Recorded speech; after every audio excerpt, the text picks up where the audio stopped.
उसमें है उसमें प्रावधान है, तो आचार संहिता उल्लंघन का नियमावली में प्रावधान है। उसके तहत उनके ऊपर जो उस प्रोपोर्शनेटली उनके ऊपर जो पनिशमेंट होना है वो उसका मतलब विभागीय कार्रवाई प्रारंभ होगा और उसके बाद पनिशमेंट होगा। उसका प्रोविजन है उसमें सीसीए रूल्स के अंतर्गत। एफआईआर का प्रोविजन नहीं, एफआईआर का प्रोविजन नहीं। हमारी व्यक्तिगत सोशल मीडिया प्लेटफॉर्म पर अपने अकाउंट के डीपी पिक्चर पर किसी संगठन या राजनीतिक दल से संबंधित प्रतीक नहीं लगाएंगे। सोशल मीडिया प्लेटफॉर्म पर किसी व्यक्ति को ट्रोल या बुली नहीं करेंगे, परंतु यदि किसी सरकारी सेवक को सरकार अथवा विहित पदाधिकारी द्वारा उक्त प्रयोजन के लिए विशिष्ट रूप से प्राधिकृत किया हो, ऐसा किया जाना उक्त प्रावधान का उल्लंघन नहीं माना जाएगा। ये सारे चीज बताए गए हैं। तो इसका आज मंत्रिमंडल द्वारा इस पर पारित किया गया। बहुत बहुत नमस्कार। बिहार विधानसभा सत्र से ठीक पहले की कैबिनेट बैठक में 31 एजेंडे पर मोहर लगी है और इस 31 एजेंडे में जो कुछ महत्वपूर्ण एजेंडे हैं उसमें आईटी एक्ट, जो उद्योग विभाग से जुड़े हुआ एक्ट है, उस पर मोहर लगा है। बक्सर में जो बिस्मिल्लाह खां के नाम पर जो संगीत विश्वविद्यालय बननी थी, उसके लिए राशि का भी एलोकेशन हो गया था, लेकिन उसमें बड़ी कटौती हुई है। उस पर भी मोहर लगाया गया कि अभी फ़िलहाल बाउंड्री वगैरह बनाया जाए, उसके बाद बाकी चीज़ें के लिए फिर से कैबिनेट इस पर अप्रूव देगी। अति पिछड़ा लड़के लड़कियों की छात्रवृत्ति भी बढ़ा दी गई है, लेकिन सबसे महत्वपूर्ण सरकारी पदाधिकारियों के सोशल मीडिया पर डीपी लगाने से लेकर ट्रोल करने जैसे मसले पर एक सख्त कानून को कैबिनेट ने आज मंजूरी दी है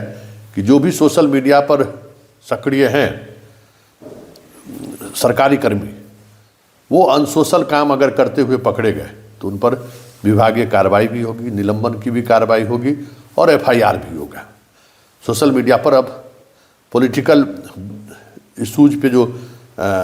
सरकार के कर्मचारी अपनी राय रखते हैं या कुछ कुछ विषयों को लेकर ट्रोल करते हैं, इस पर अब सरकार ने रोक लगा दी है। साथ ही कई और महत्वपूर्ण एजेंडे हैं जिन एजेंडों पर मोहर लगी है और सरकार ने एक और बड़ी महत्वपूर्ण एजेंडे पर सहमति जताई है। वो एजेंडा क्या है, जरा सीधे चलते हैं कैबिनेट की बैठक में और जरा आईटी विभाग के हेड सामान्य प्रशासन विभाग के बी राजेंद्र भी प्रेस कॉन्फ्रेंस में आज मौजूद रहे और कैबिनेट सेक्रेटरी भी मौजूद रहे। जरा सुनिए आज क्या हुआ है बिहार विधानसभा के सत्र से ठीक पहले कैबिनेट की बैठक में। मैं सबसे पहले आप लोगों को आज आईटी विभाग की तरफ से जो ईसीसी पॉलिसी 2026 मंत्रिपरिषद के द्वारा पारित की गई है, उसके संबंध में बताना चाहूँगा, क्योंकि ये भी उद्योग से जुड़ा हुआ विषय है। ग्लोबल कैपेबिलिटी सेक्टर नीति 2026 आज पारित की गई है मंत्रिपरिषद के द्वारा और इसके तहत आप लोग ये जानकर खुशी होगी कि पहले जो आपने इतना होगा जो कॉल सेंटर स्थापित होते थे बड़े बड़े मल्टीनेशनल कंपनी के, अब वो ग्लोबल कैपेबिलिटी सेंटर में परिणित हो चुके हैं और भारत एक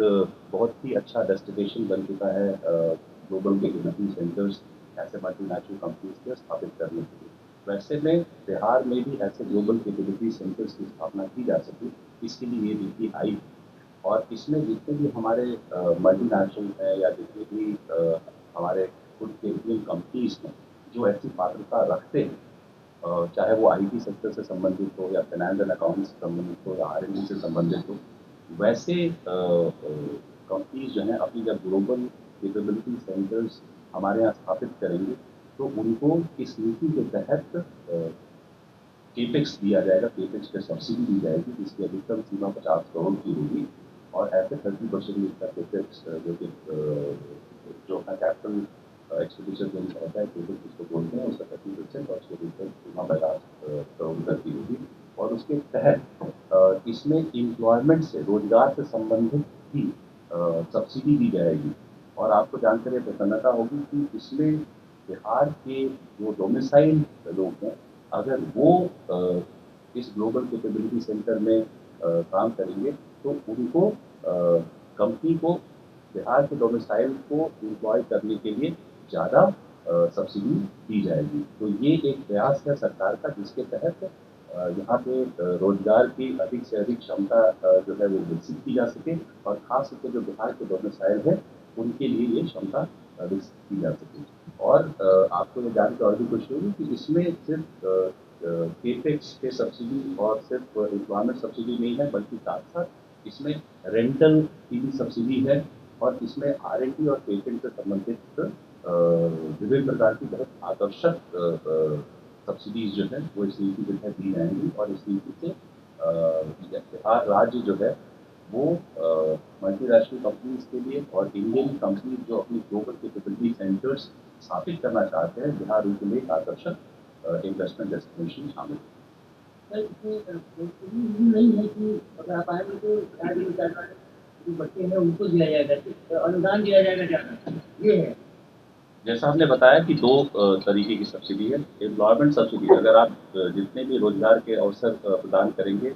उन रोजगार पे जो आप सैलरी देते हैं उस सैलरी की एक सीमा जो है उस पर सब्सिडी दी जाएगी, परंतु अगर वो बिहार के डोमिसाइल होंगे तो वो सीमा बढ़ जाएगी। सर थोड़ा केपेक्स को डिफाइन कर दीजिए, केपेक्स है क्या? केपेक्स बोल रहा था मैं, ये निवेश जो आप पूंजी निवेश करते हैं, अपना जो कैपिटल एक्सपेंडिचर आपका किसी भी चीज़ को स्थापित करने के लिए प्लांट मशीनरी बिल्डिंग जो होती है उसमें जो आपका पैसा खर्च होता है उसको हम लोग कैपिटल एक्सपेंडिचर बोलते हैं। उस कैपिटल एक्सपेंडिचर का अधिकतम सीमा उसका 30% जो है वो सब्सिडी के रूप में दी जाएगी और इसका जो अधिकतम सीमा होगा वो 50% दी जाएगी। और उसके बाद जैसा सर ने बताया कि आज मंत्रिपरिषद के द्वारा बिहार सेमीकंडक्टर पॉलिसी 2026 पूरी स्वीकृति दी गई है। आप सब अवगत हैं कि सेमीकंडक्टर जो है वो एक हाईली टेक्निकल सेक्टर है और इसमें भी बड़ी संभावना है पूंजी निवेश की और इसमें पूंजी निवेश जो होता है वो बहुत ही ज़्यादा होता है। 1,000, 2,000, 10,000 करोड़ तक के भी पूंजी निवेश होते हैं और इस ऐसे पूंजी निवेश को भारत सरकार ने ऐसे पूंजी निवेश को बढ़ावा देने के लिए इंडियन सेमीकंडक्टर मिशन की स्थापना की है और विभिन्न राज्य जो हैं वो इस सेमीकंडक्टर मिशन के तहत जो भी कंपनी सेमीकंडक्टर के क्षेत्र में निवेश करती है उनको वहाँ से सब्सिडी दी जाती है और स्टेट गवर्नमेंट जो है उसमें डबटेल करते हैं। तो हमारे बिहार आज मंत्रिपरिषद के द्वारा आज जो स्वीकृति दी गई है सेमीकंडक्टर के क्षेत्र में भी जो कंपनियां हमारे यहाँ पूंजी निवेश करेंगी उसको जो भारत सरकार के द्वारा जो सब्सिडी है उसका 60% हम लोग केपेक्स के रूप में पूंजी निवेश जो उनका होगा उसके ऊपर हम लोग देंगे। मैं फिर से आपको समझाना चाहूँगा कि जो कैपिटल एक्सपेंडिचर है किसी भी कंपनी का उसका 50% सब्सिडी भारत सरकार देती है और उस सब्सिडी का 60% बिहार सरकार के द्वारा दिया जाएगा केपेक्स में। और इसमें ये भी बतलाना चाहेंगे कि आज ये सबसे अधिक है। अगर बाकी राज्यों का भी अगर हम कंपैरिजन करें तो बिहार राज्य के द्वारा ये जो घोषित सब्सिडी है केपेक्स के मामले में सेमीकंडक्टर पॉलिसी के तहत ये सबसे अधिक है। और आप लोग को ये भी बतलाना चाहेंगे कि इसके साथ साथ इस क्षेत्र में भी आपको एम्प्लॉयमेंट सब्सिडी है, SGST की सब्सिडी है और ये सारी सब्सिडी और सारे पॉलिसी के सभी नियम अगर आप देखेंगे जैसा सर ने बताया कि संकल्प एक बार हो जाएगा आपको पूरी पॉलिसी आपको दी जाएगी तो आप देखेंगे कि ये अभी भारत के विभिन्न राज्यों में जो सेमीकंडक्टर पॉलिसी बनी है उसमें ये सबसे बेहतर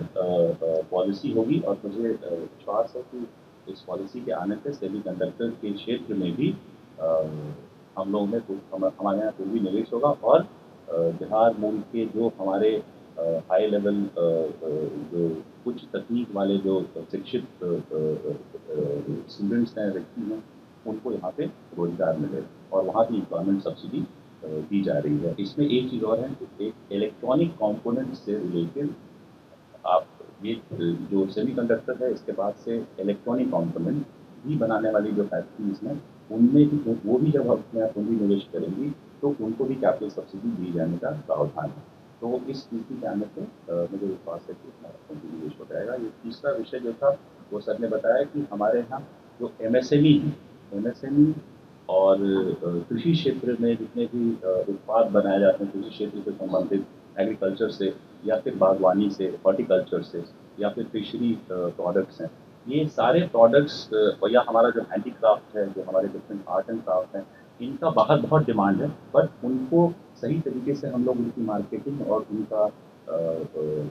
मार्केटिंग नहीं कर पाते हैं और उसकी सही रणनीति नहीं होती है या उस तरह का प्लेटफॉर्म हम नहीं दे पाते हैं, जिसकी वजह से उनको उचित बाजार और उचित मूल्य नहीं मिलता है। सरकार ने इसका संज्ञान लेते हुए एक बिहार स्टेट मार्केटिंग अथॉरिटी की घोषणा की है, स्थापित करने की घोषणा की है, जिसके तहत एमएसएमई के जितने भी हमारे प्रोडक्ट्स होंगे या एग्रीकल्चर हॉर्टिकल्चर से रिलेटेड भी जितने प्रोडक्ट होंगे, उन सभी को एक उचित बाजार, एकीकृत उचित बाजार मिल सके और उचित मूल्य मिल सके, इसके लिए इस अथॉरिटी की स्थापना की गई है। और इसके जो गवर्निंग बॉडी होगी उसकी जो अध्यक्षता है वो मुख्य सचिव करेंगे और इसके सब अध्यक्ष जो होंगे वो डेवलपमेंट कमिश्नर होंगे। इसके अंतर्गत एक एग्जीक्यूटिव कमेटी है, उस एग्जीक्यूटिव कमेटी के भी अध्यक्ष जो हैं वो डेवलपमेंट कमिश्नर होंगे और इसके जो चीफ एग्जीक्यूटिव ऑफिसर होंगे वो सरकार के द्वारा नियुक्त पदाधिकारी होंगे। तो ये एक बहुत ही दूरगामी सोच है जिसके तहत ये अथॉरिटी की स्थापना की गई है। ये क्या बायर से कस्टमर को डायरेक्ट मीट कराई गई है